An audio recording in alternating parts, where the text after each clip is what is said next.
A gray April wind chased its cold breath through the tents that morning, rattling canvas like bones. It was Tuesday, the week before Easter, but faith meant little inside the wire. Orders came without mercy. Be ready to march with your personal belongings. We packed in silence, hands numb, anger buried under exhaustion.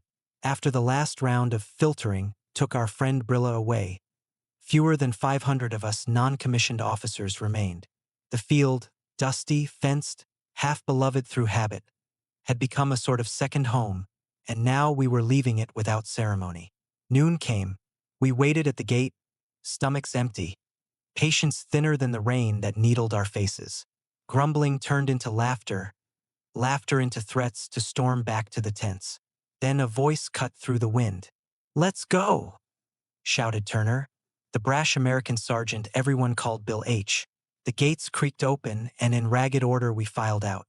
200 armed soldiers lined the road, their faces hidden under helmets wet with drizzle.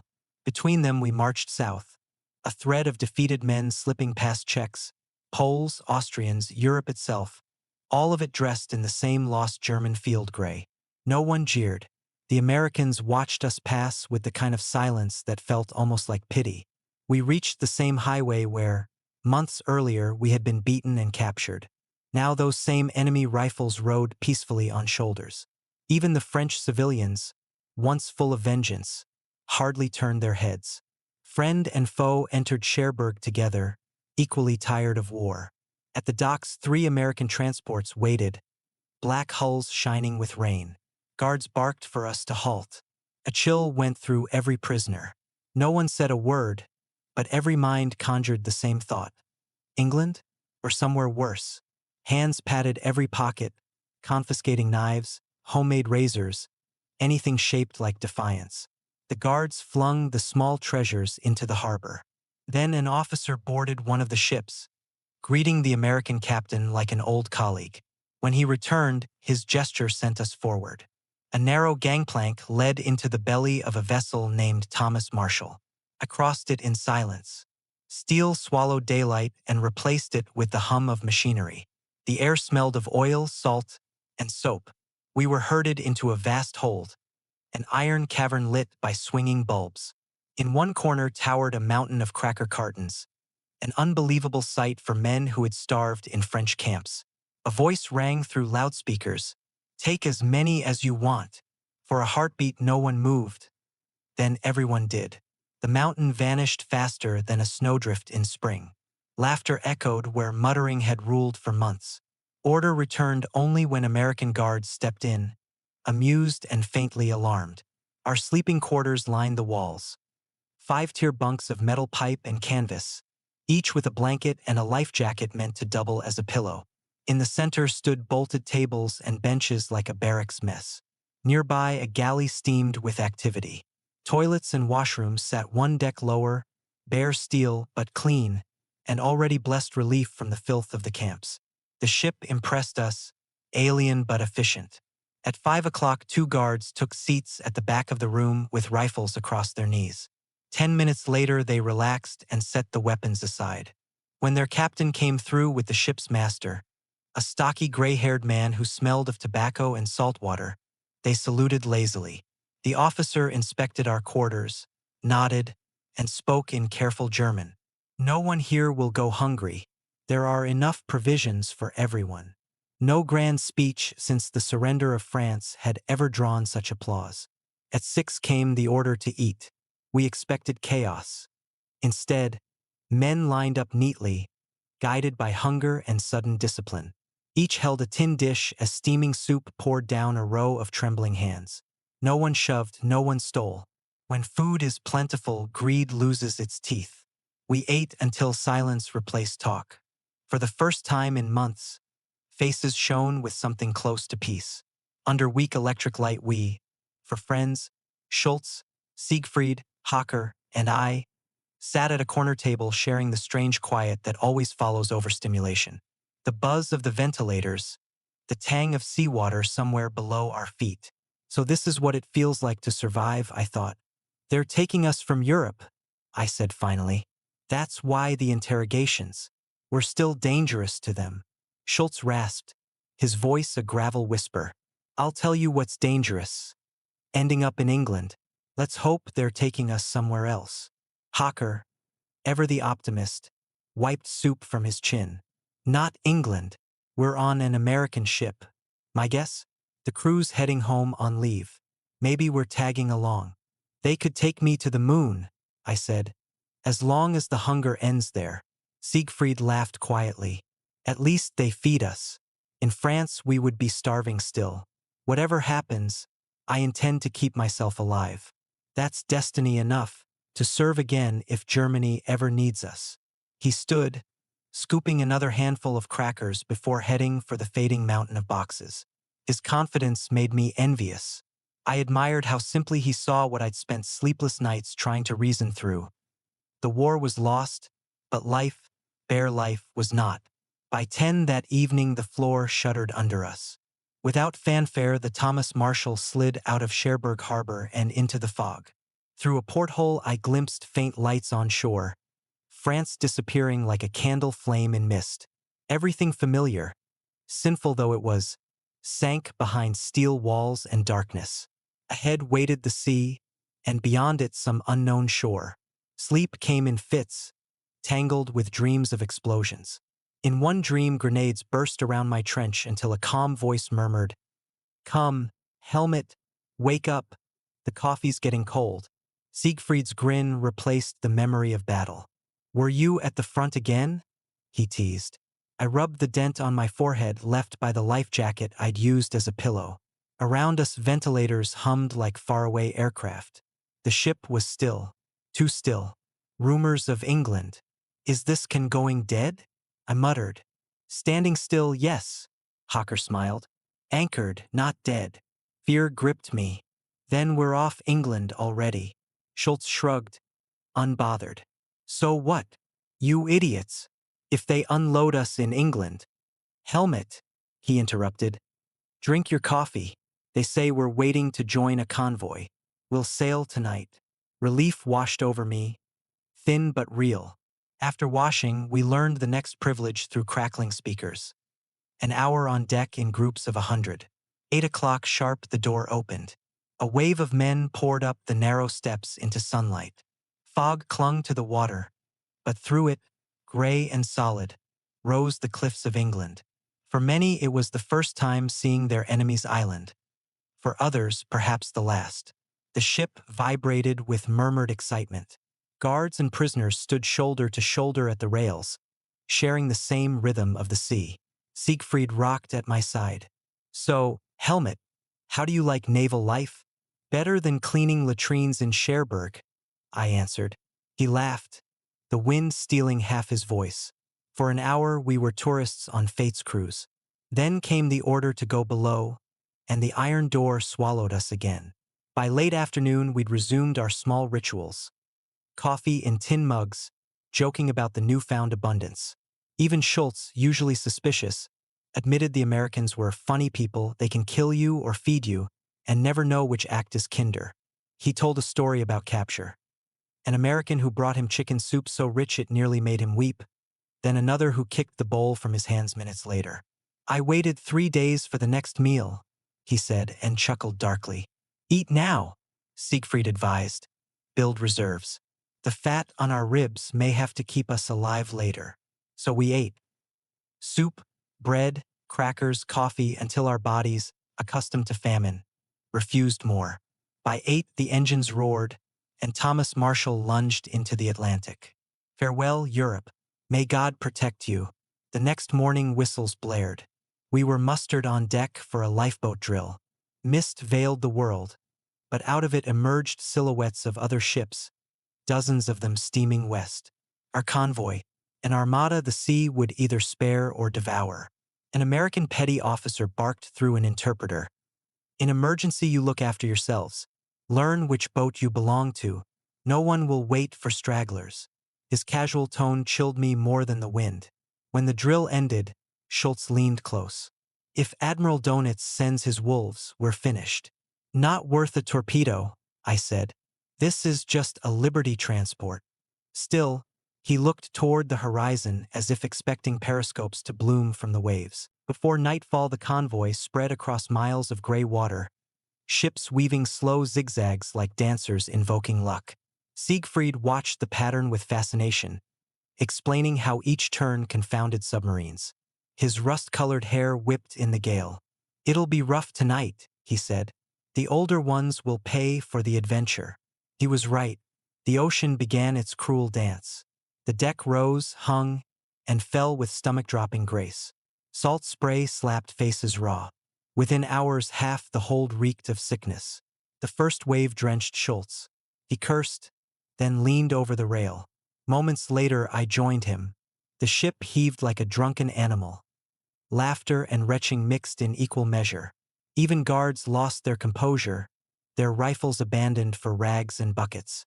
By evening, friend and foe vomited side by side, a temporary equality granted by Neptune himself. Siegfried found us trembling and ordered us midships where motion was gentler. He dragged blankets and coats from below, wrapping us like children. "Don't look at the waves," he commanded. "Look at the sky or close your eyes. Only the strong-stomached survive the sea." For hours we endured.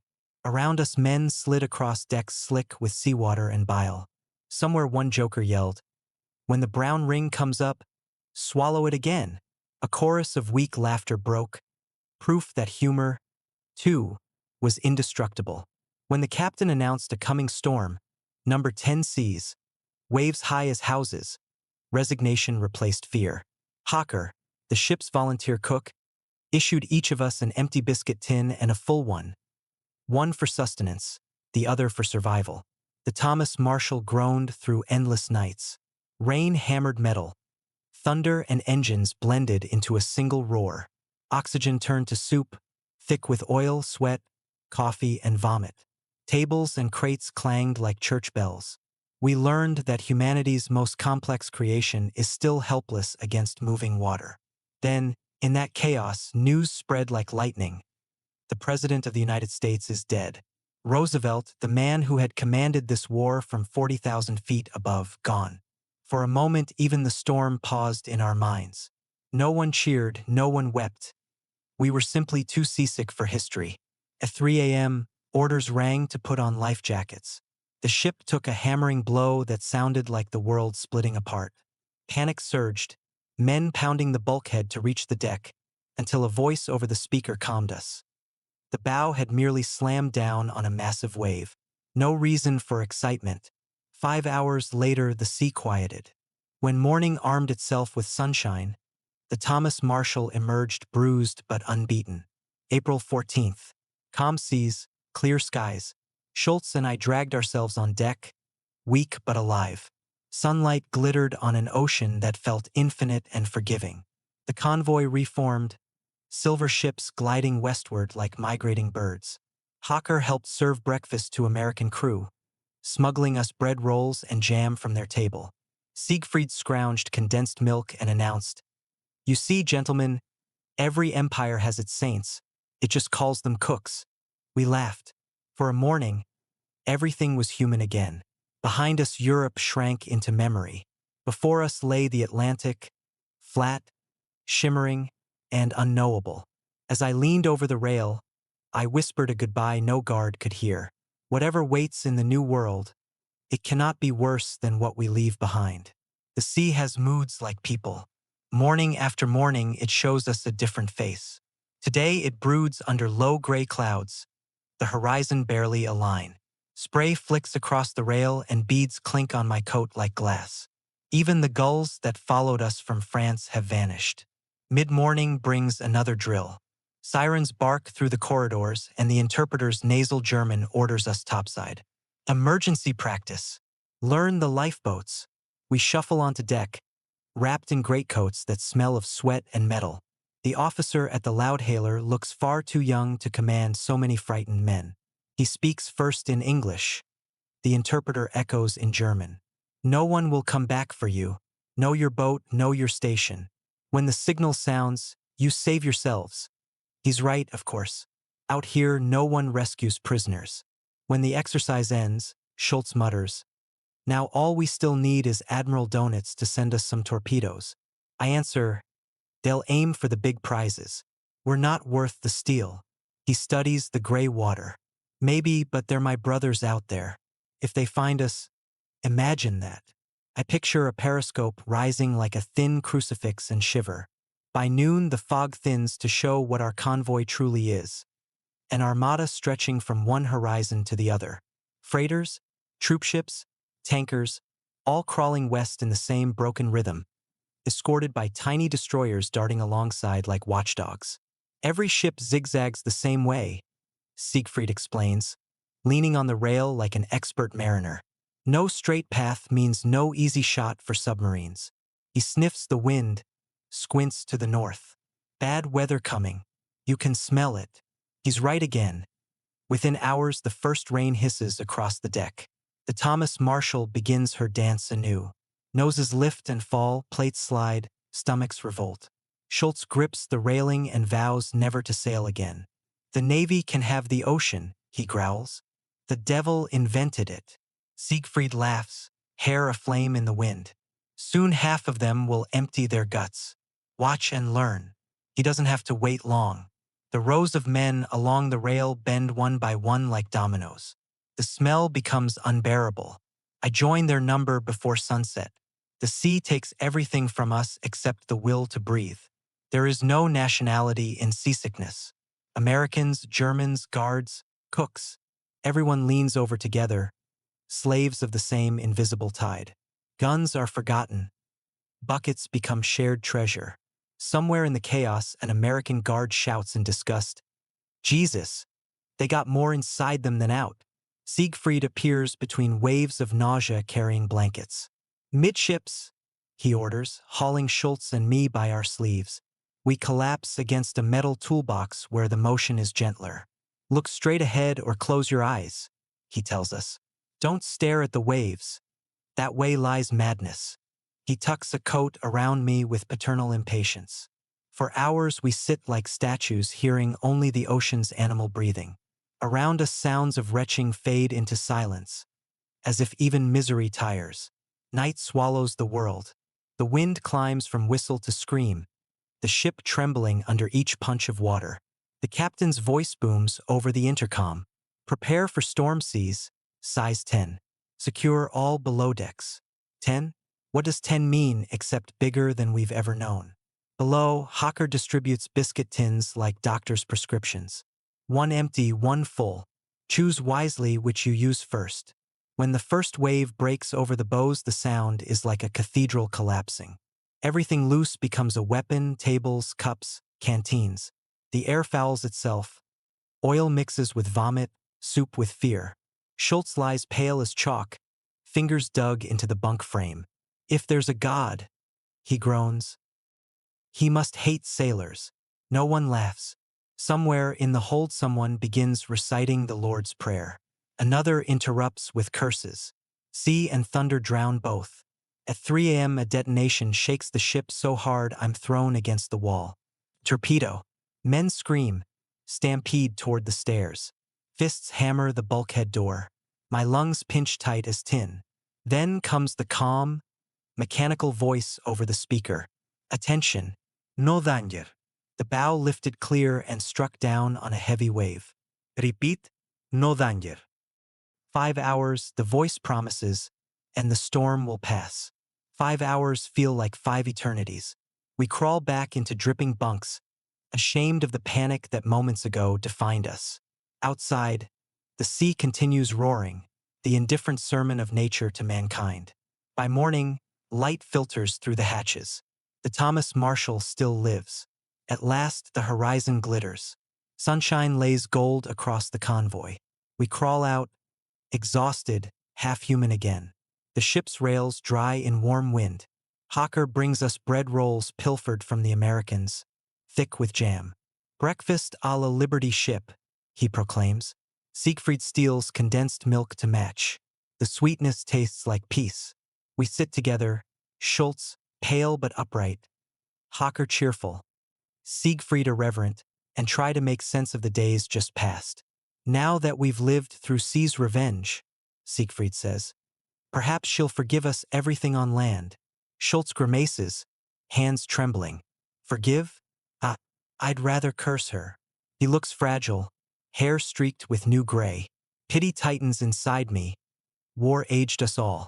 It's getting colder, Siegfried notes, squinting toward the north.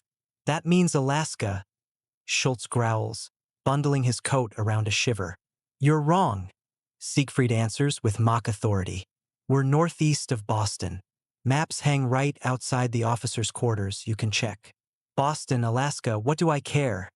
Hocker murmurs. As long as the deck stays level. He's spoken too soon. A siren wails. Starboard ahead. Iceberg in sight.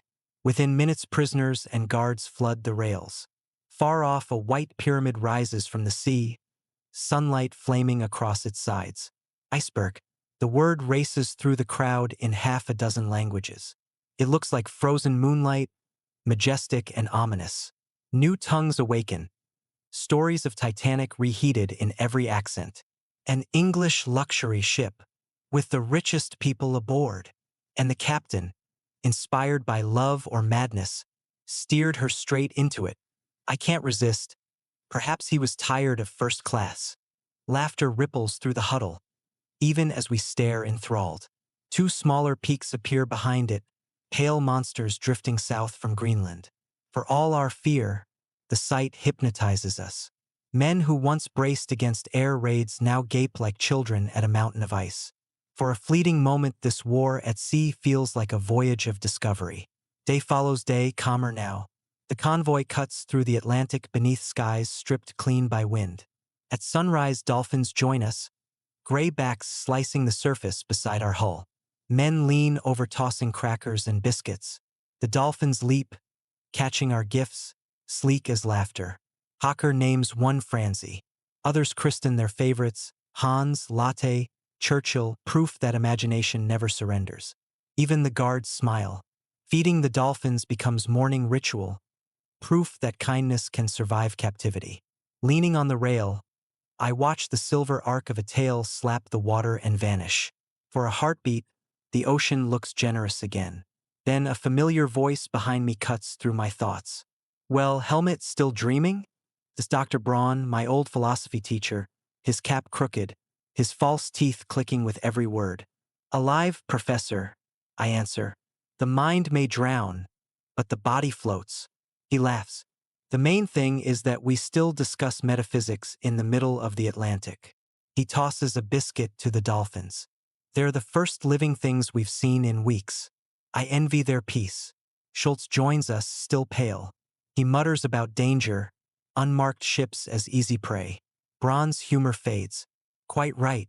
According to the Geneva Convention, this vessel should bear a red cross.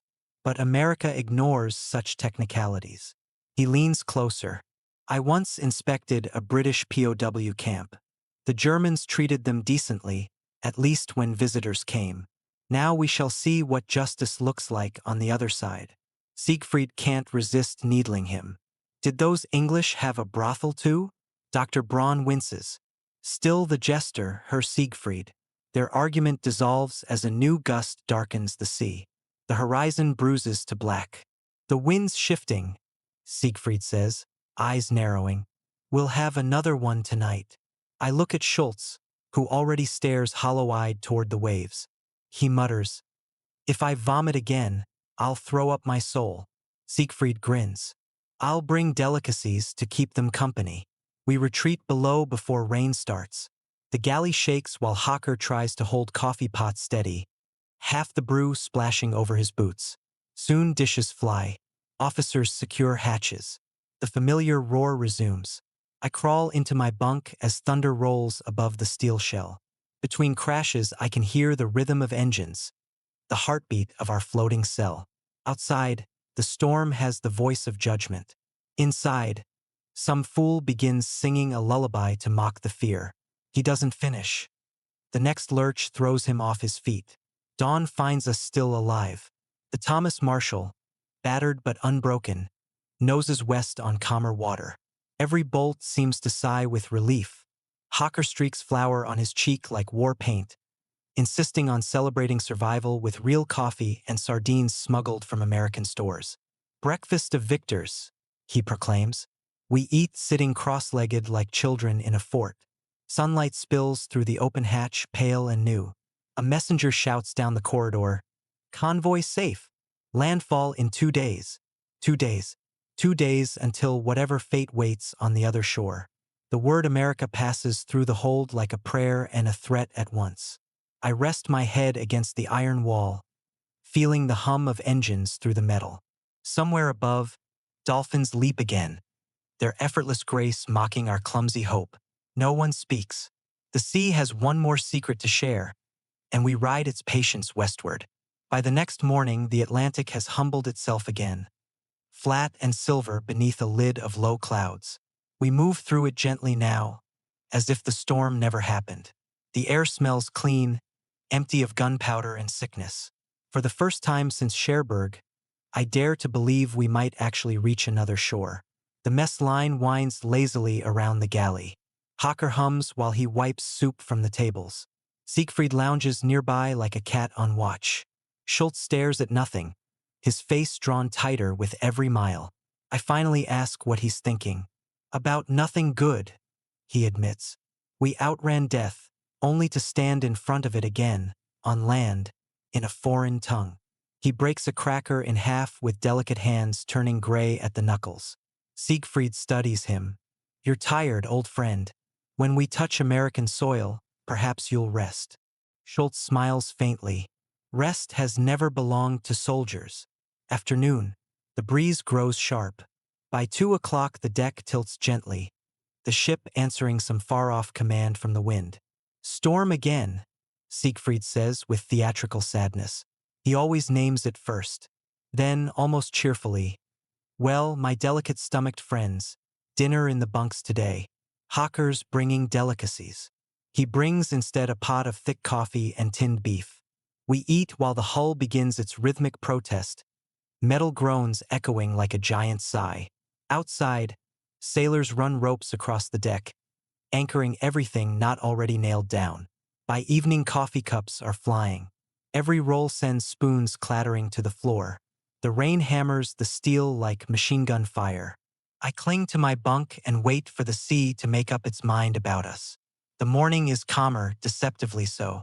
From one corner of the hold a rumor crawls. A few diehards want to celebrate the Führer's birthday. It seems absurd, but nothing is absurd to men stranded between continents. A handful of Air Force sergeants begin decorating a table with scraps of red cloth torn from laundry. Others argue that any gesture could anger the Americans. The debate has the sound of children whispering against bedtime. By noon, the agitators win their audience. Near the galley, a man climbs onto a bench and raises his arm in the old salute. His voice carries rich and trained, a crowd-pleasing orator even in defeat. Comrades, he declares, today, as tradition commands, we honor the birthday of our supreme commander and leader of the German people. The speech moves through its gears like a familiar song. Our sacred oath, victory through faith. Woe to the people that surrender their weapons. Some cheer, others stare into their tin bowls. I feel neither pride nor shame, only exhaustion. Belief has been wrung from us like water from laundry. When the speaker ends with Deutschland, Deutschland über alles, voices join automatically, tired, tuneless. Then silence fills the gap, the kind of silence that falls after something has finally broken. No Americans interrupt. Perhaps they hear, perhaps they simply don't care. The ocean outside drowns every word.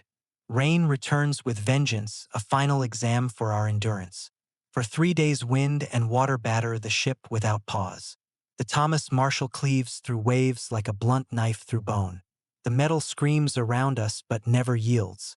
I lie awake counting each roll. The room is a tomb of smell and noise, half of us praying, half ignoring everything. My ears ring with the ocean's monotony until I cannot tell whether it's outside or inside my skull. Finally, a phrase whispers through the corridors. Land in 24 hours. No one believes it outright, but hope behaves like light. Even the smallest spark pushes out the dark. When calm finally comes, we crawl on deck like survivors of some plague. The air is cold, crisp, and enormous. The Atlantic glows like sheet metal under a thin sun. It's almost peaceful. Soon America, Siegfried murmurs. He stretches his arms as if to hug the horizon. Schultz looks at him sideways. Which America? The one in the posters, or the one that wins wars and builds camps for the losers? For us, it's all the same, Siegfried answers. We've been handed over body and soul. At least they feed their prisoners. He's right, and that's the problem. We are grateful when we shouldn't be. Gratitude feels like surrender. Night again. I write imaginary thoughts to a wife who may believe me dead. We sail west on water that refuses to end. No stars, only the hum of engines. I wonder if you would still know my voice among all these noises. Somewhere above we hear sailors singing. The tune is soft, almost holy. Around me fellow prisoners snore, cough, whisper, pray. The ship feels less like a cage tonight, more like a moving continent, steel skin carrying all that's left of Europe. I think about what waits on the other shore. Camp, certainly. Work, perhaps, maybe harvest fields or factories. Yet part of me is curious. What does peace look like in a country that has never seen a bomber cross its sky? Just before dawn, a buzz ripples through the hold. Someone claims he saw a light far ahead, a lighthouse, a ship, a coastal signal. We surge upward in half-dressed chaos. Guards order calm. No one listens. When the steel doors open, fresh air knifes into our lungs. We crowd the rail, and then we see it. A thin line on the horizon, bluish-green, motionless amid the moving water. Land. Someone breathes. The word passes mouth to mouth, losing nothing in the translation of languages. Land. Behind us, the Atlantic glitters with dolphins like silver commas placed by God to end one sentence and begin another. By midday we crowd the deck in rotation, watching that line become form, first cliffs, then hills, then the faint geometry of civilization. My boots hum with the engine's slow tempo. The Americans on guard no longer bother aiming rifles. They're tourists too, pointing out features of the coastline as though showing us pride. Boston, Siegfried guesses. Maybe New York, Hocker answers. Look, see the towers already faint there in haze? He's right. A jagged skyline pierces the mist. After weeks of gray ocean, it looks impossible. A promise and a warning in one frame. From this distance, Manhattan looks like a forest of monuments, stone trunks rising straight into the sky. The sun leaks between them like molten copper. Even Schultz stares open-mouthed. Why build so high? I ask aloud. He smirks. To be closer to God or farther from other people. Same reason as pyramids. For once, laughter replaces cynicism. We've missed laughter. In the harbor, everything gleams. The gray ships, the shiny cranes, the tugboats swarming like insects around giants.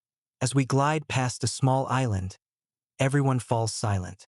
There she stands, the Statue of Liberty. Even the most stubborn among us whisper. Some salute, others simply stare. For a second, I think the Americans planned this approach on purpose, a lesson in irony. Beneath that statue, we, who once marched under a different symbol, are now cargo for the freest land under the sun. Our uniforms hang like rags. Boots leak. The smell of ship and men clings to everything. Yet as I watch that green figure holding her light aloft, something in my chest loosens. Maybe hope, maybe shame, maybe both at once. The Thomas Marshall eases alongside a long pier. Ordered ranks form automatically, soldiers even in defeat. We shoulder what remains of our belongings. Tiny bundles, photographs, the weight of memory. The gangway clangs into place. Americans in clean uniforms wait below. Some grin, some chew gum, none look cruel. When my turn comes, I lay one hand on the rail and pause.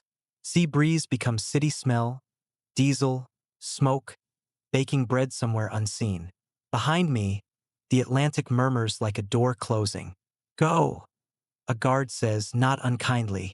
I step down into foreign sunlight. The pier bucks slightly beneath the weight of hundreds of landing boots. Trucks rumble nearby. Cranes swing overhead. The city's noise is different, full of machines, not guns. We march in formation past curious dockworkers. Civilians stare, whisper, but no one spits. A child waves a small flag. His mother lowers his arm gently. We halt facing the skyline. The interpreter orders silence for instructions, but for once none of us talk anyway. Across the river, the skyscrapers gleam. In their mirrored windows, we glimpse ourselves, a column of gray ghosts framed by glass towers of light.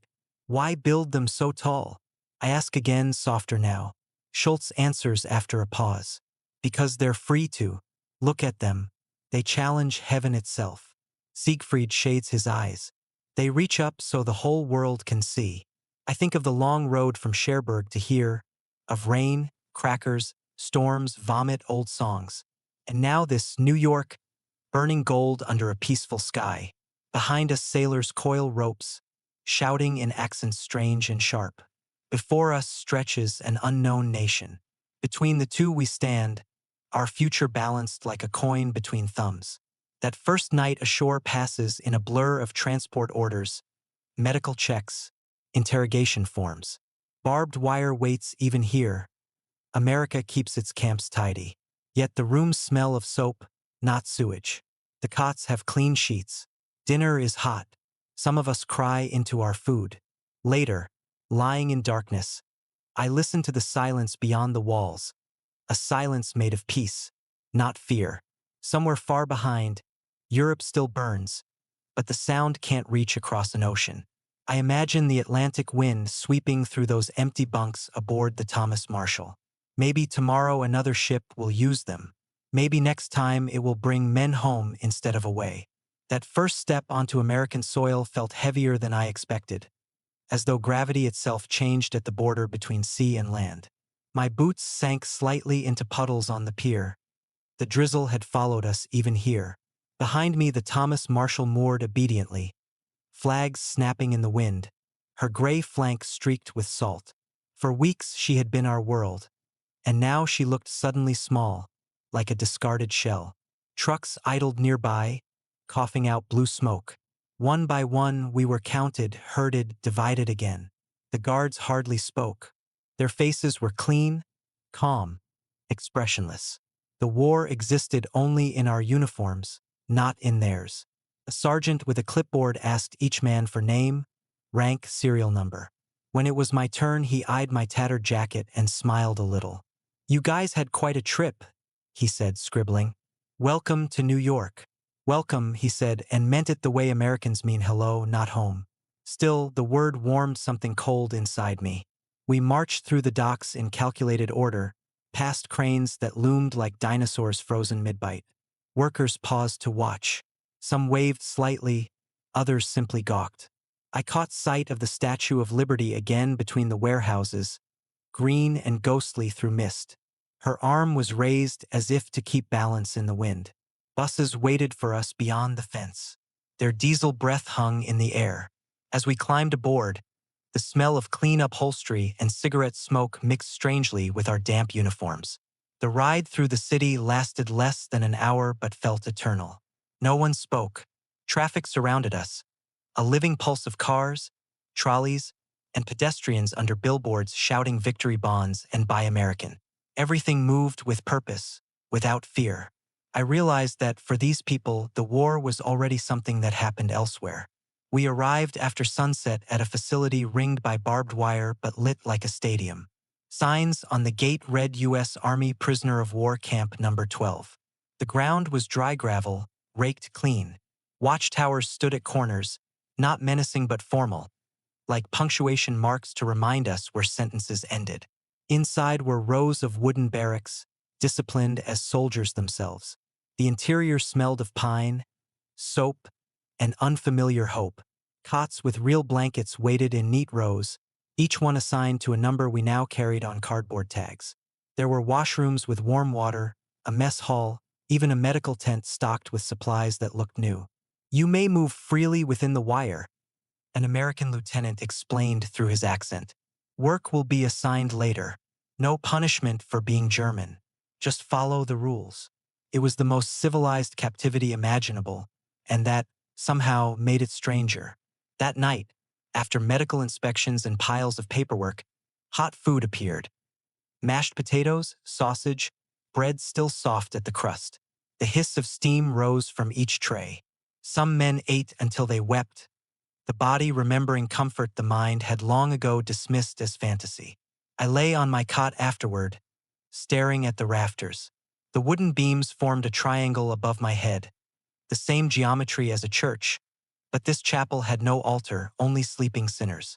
Outside, the hum of the generator purred like a friendly beast. Somewhere beyond the fence, an American radio played swing music, quick and careless.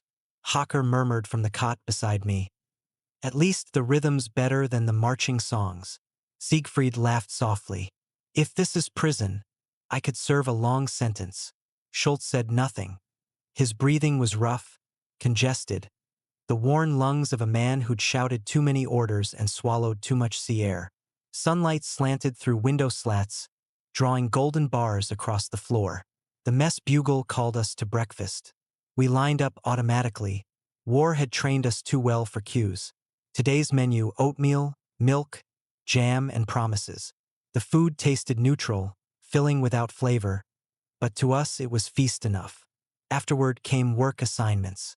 The Americans divided us like chess pieces, some for agriculture, others for construction, a few for camp maintenance. I was placed with a cleaning detail. It felt symbolic, sweeping the dirt of our past from someone else's floor. An American corporal, red-haired, freckled, 20 at most, offered me a broom. "Don't worry," he said with a half-smile. "No land mines in here." His humor was gentle, his distrust even gentler. He supervised quietly, correcting mistakes with gestures instead of shouts. That restraint unnerved me more than hostility ever had. 2 days later, we were allowed to write home, 25 lines on thin paper. I stared at the form for an hour before touching pen to it. "Dearest Anna, I am alive. I crossed the Atlantic safely and am held in America as a prisoner of war. I am healthy and treated fairly. Tell Mother I sleep on a real mattress. Tell Father I still keep the faith. Tell Brilla's family. Well, tell them he is remembered." By the time I folded the letter, the ink had blurred from a drop that might have been sweat or something else. We were warned it could take months to arrive, if it arrived at all, but writing was almost as healing as receiving. The days settled into routine. Roll call, breakfast, work, lunch, brief recreation, roll call again. The guard towers loomed but never intruded. The Americans rotated duties. Some even learned to say Guten Morgen. We answered with polite morning, sir. Language bent, found its bridge. During labor, I often glimpsed American soldiers drilling beyond the fence, fit, clean, confident, ready for any command. I realized they fought with resources we had never dreamed of, and with a freedom from hunger that no propaganda could erase. Siegfried flourished in this structure, aligning himself as unofficial interpreter and diplomat. Hawker worked in the kitchen again, always trading wit for sugar. Schultz grew quiet, his health draining like tidewater. He coughed more each night but refused to see the medic. "I have seen enough white coats," he said. "They all promise recovery. None promise peace." Every evening, when the sun folded behind distant woods, we gathered behind the last barack where smoke from the kitchen vents trailed into open sky. There we talked not of politics, nor victory, nor even home. We talked of taste. The best soup we'd ever had, the smell of apple blossoms in April, the color of dawn over rivers that might never again bear our reflection. Dr. Braun joined us sometimes, quoting philosophers with the calm of a man who had outlived his certainty. "Civilization is a fragile agreement," he'd say. "One famine or fever, one loud man with an easy answer, and it cracks." Siegfried teased him gently. "Then perhaps the world should be ruled by cooks. At least they feed people." We laughed, and for a moment the fence disappeared. As weeks passed, fear gave way to curiosity. Guards told stories of their own. Farm boys from Iowa, machinists from Detroit, a schoolteacher from Wisconsin who loved Goethe more than his prisoners did. They taught us card games and American slang. In return, we taught them chess and our tongue-twisting insults. which they adopted with enthusiasm. One afternoon, the red-haired corporal brought a newspaper translated for us by the interpreter. The headline pronounced war in Europe ending soon.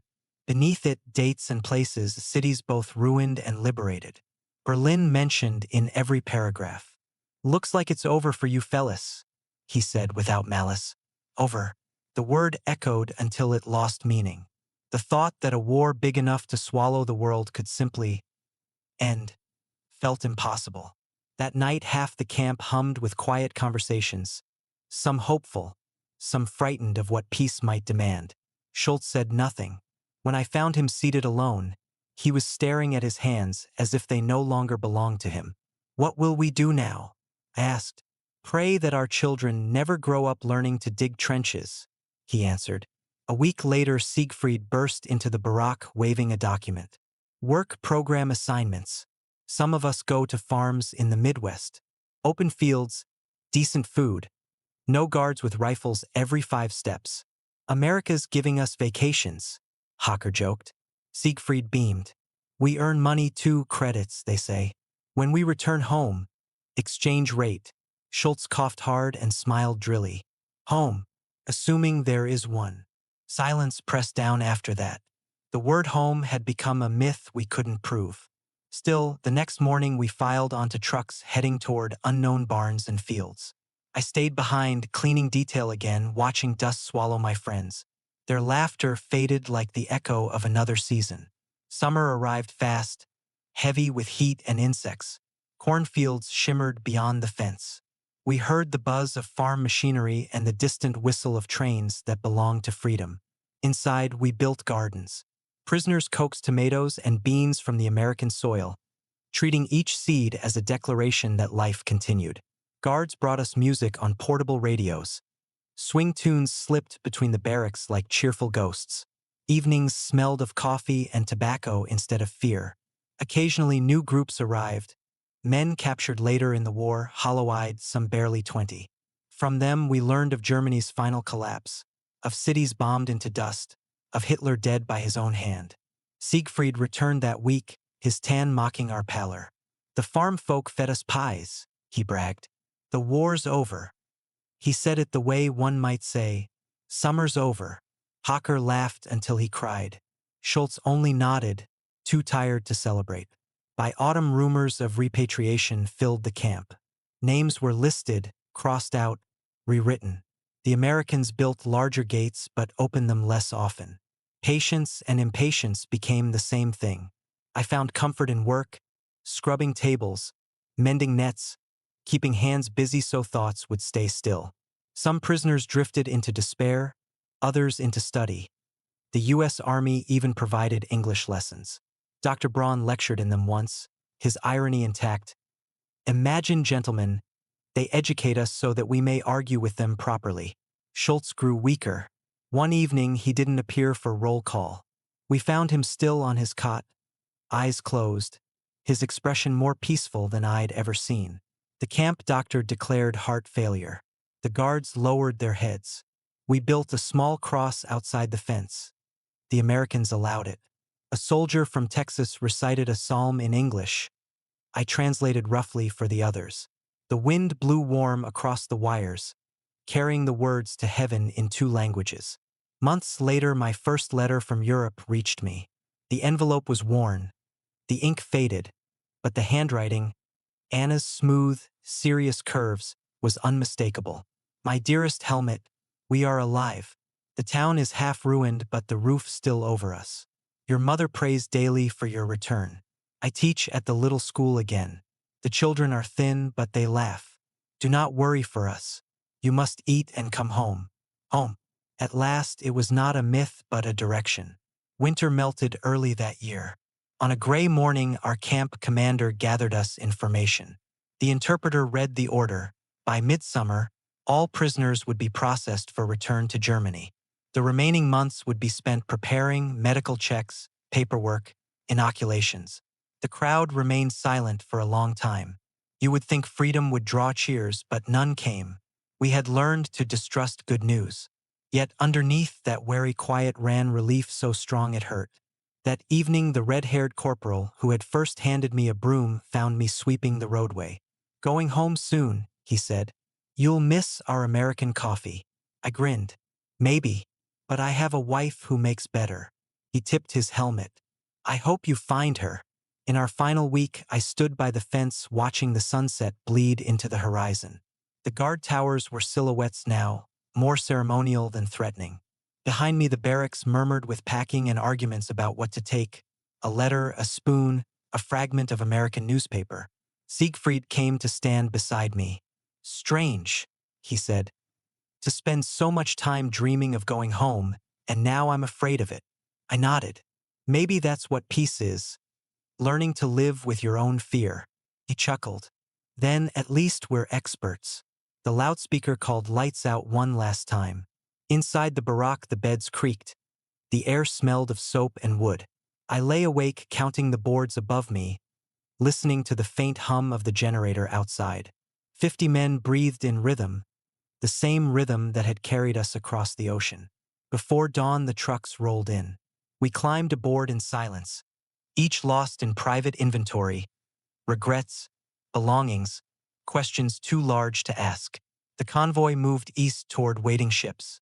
When the harbor appeared again, fog had already begun to rise. Another Liberty ship waited, younger, cleaner, maybe kinder.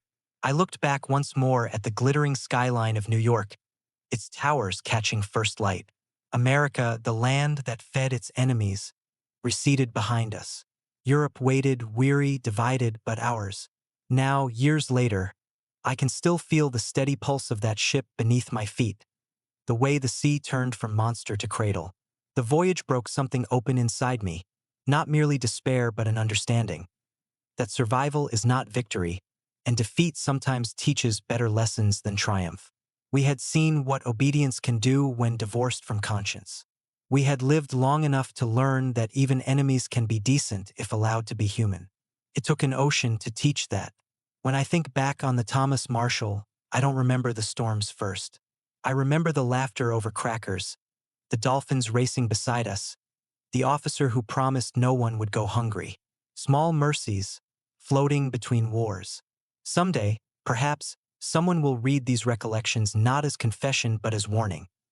A reminder that civilization, like a ship, survives only as long as its crew remembers the difference between command and care. And somewhere beyond memory, I can still hear the Atlantic breathing, steady, endless, and free.